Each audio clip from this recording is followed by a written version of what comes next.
Like, they just fucking they just drop you in that fucking universe, and they're constantly like, you just gotta fucking figure this shit out in context, because we're not gonna have some fucking doofy ass everyman like, what? Hellboy isn't real. The deathmongers, what? It's like, no, fuck you. They're there, and you just gotta figure that shit out. That's what the original Hellboy needed. They need this guy being there like, I thought Hellboy was fake. No, he's right over there. Oh, hey, let's look at him and this random dumbass agent and fucking Liz having an awkward romance. We didn't need any of that shit. We needed fucking Hellboy in live action. Fucking Man, Abe that Sapien. took some shit. Yeah. Fucking Abe Sapien and Hellboy in live action. That's all we needed to be fucking seeing for that movie. That alone makes that movie worth watching to me, because those fucking... everything about that looks gorgeous. Fucking John Hurt. John Hurt. All units on alert. Re-establish visual contact. One good thing is that the Hellboy animated movies that they made, they did actually get the same cast to do the voices.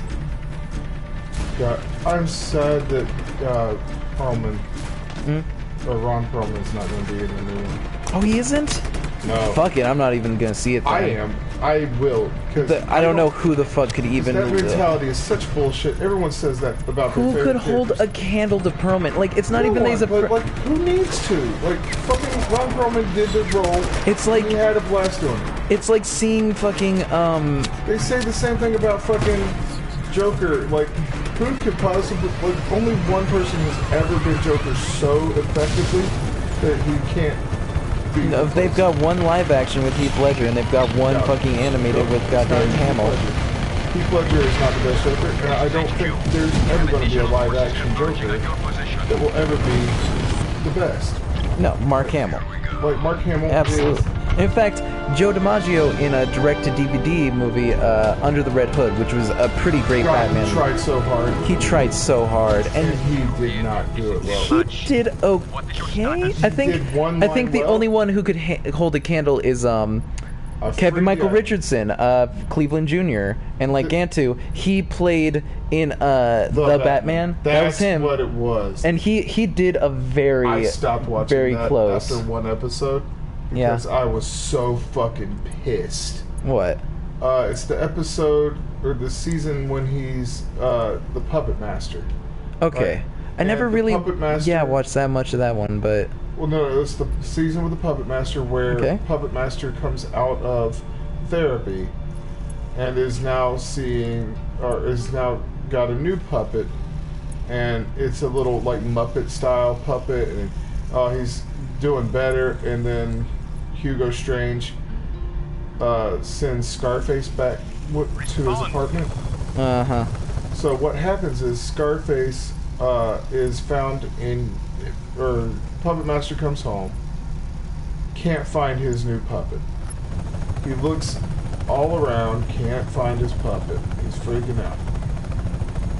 Then he goes to look in the refrigerator and finds it mangled and with its eye popped off, crushed in the refrigerator. And turns around to see Scarface sitting on a chair. And that pissed me right the fuck off, because this was just in the early 2000s. Right. Have you ever heard the phrase women in refrigerators? No. Okay.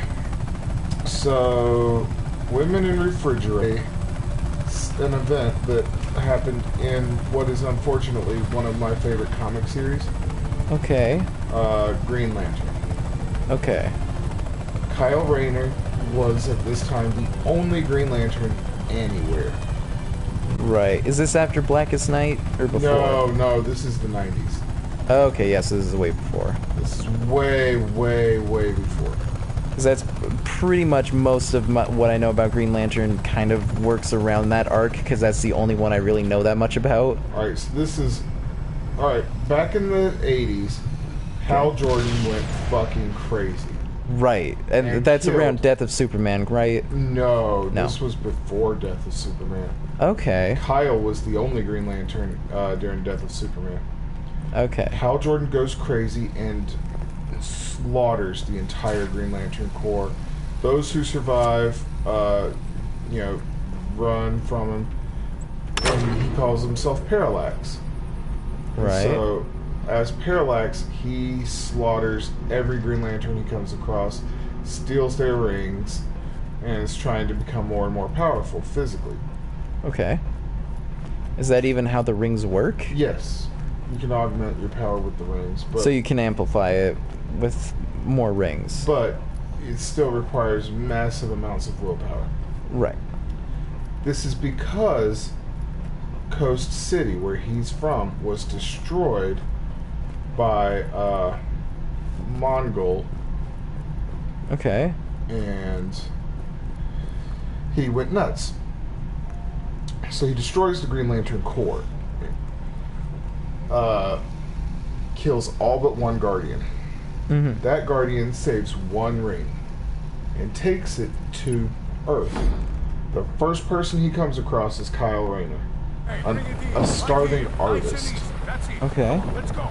He says you'll have to do and gives him the ring. Now this ring is special. This ring will only ever work for Kyle Rayner or his descendants. To put this in context for you guys, behind Andrew right now is a shelf of Green Lantern stuff. He's very into this. So he was the only Green Lantern for a while. Right. And he had no training. He had to learn everything on his own. But being an artist, all his constructs were really neat and imaginative. Yeah. Like at one point, he fought a giant monster with a construct Gundam. Oh. Yeah. So Yeah, I like the concept of that. A Green Lantern who is immensely visually creative. yeah. So he was a artist. He also had a girlfriend for a short while, who was more or less only introduced into the story for this one thing. She had no character development. She was not very important to the story. Oh, this sounds like a great start. And she was on, like, I don't even remember her being around for more than like 4 or 5 like pages of his story arc to this point. Right. But he would talk about how much he loved her and yada yada yada.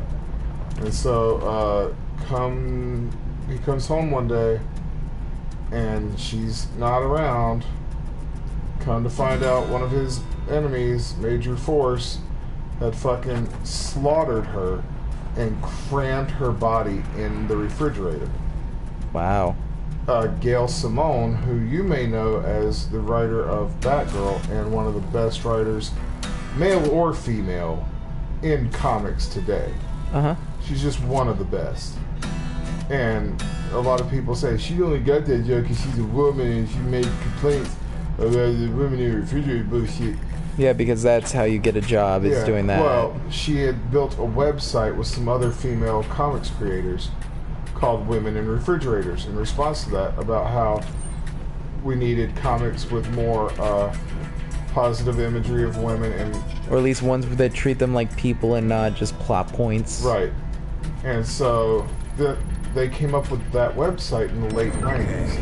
And then you have this episode of The Batman that seemed to be the exact fucking same. But mocking it, more or less. I don't know if it was, because, what are the chances that the showrunners are the same?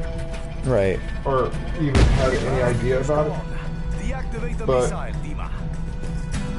the chances are so, it's such a straight... It's way too specific. Yeah.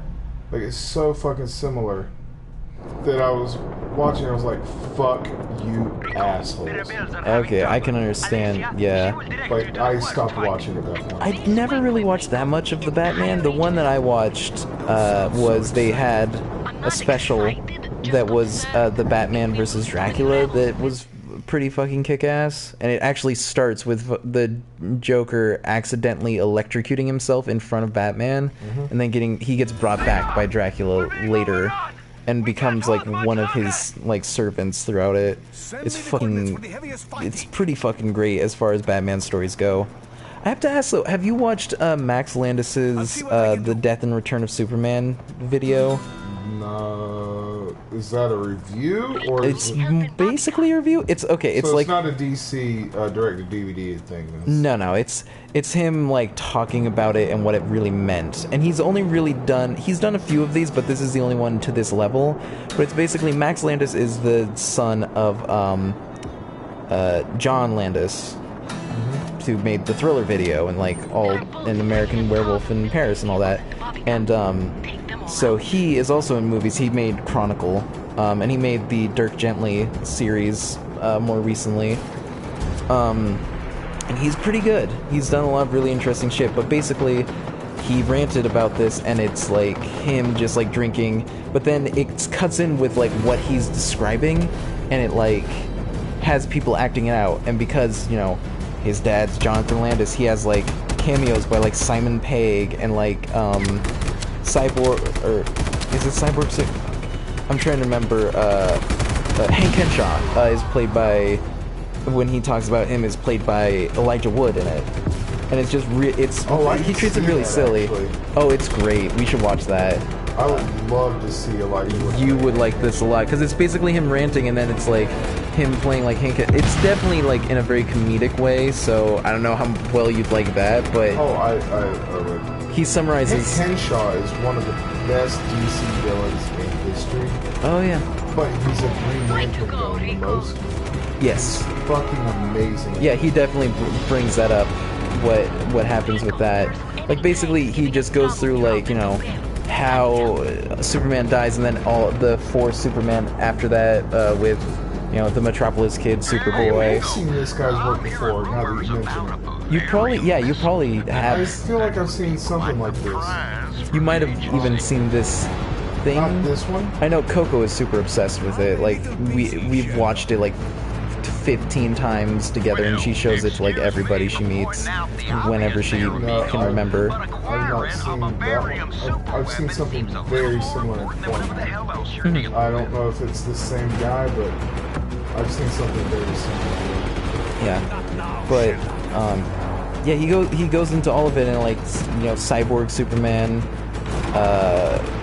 the last son of Krypton, fucking Hank Henshaw, and like Steel even, which I didn't realize that Steel was supposed to be like a Superman? yeah, I didn't realize he was supposed to be like a replacement for Superman while Superman was dead. Yeah, he was a really good person. Yeah, it's depressing. I don't know much about him aside from the Shaq movie, No.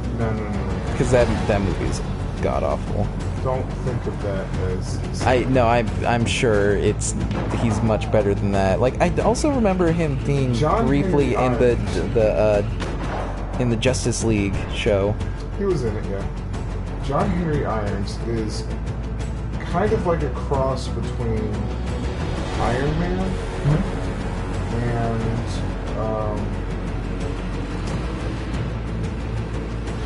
he's a lot like Iron Man, but not quite. So I'm trying to think of somebody to balance who he's more like.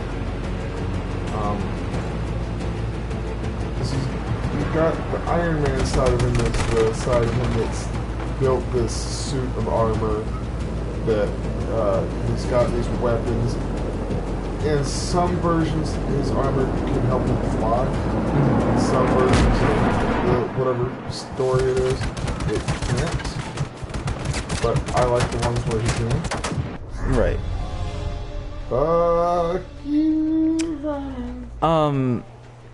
One thing that's also interesting with like Max Landis, he has this whole breakdown, and he explains like how the whole thing and kind of rants about it, and explains like how he kind of hates the Death and Return of Superman because it made really like dying like not like any kind of a stake in comics anymore.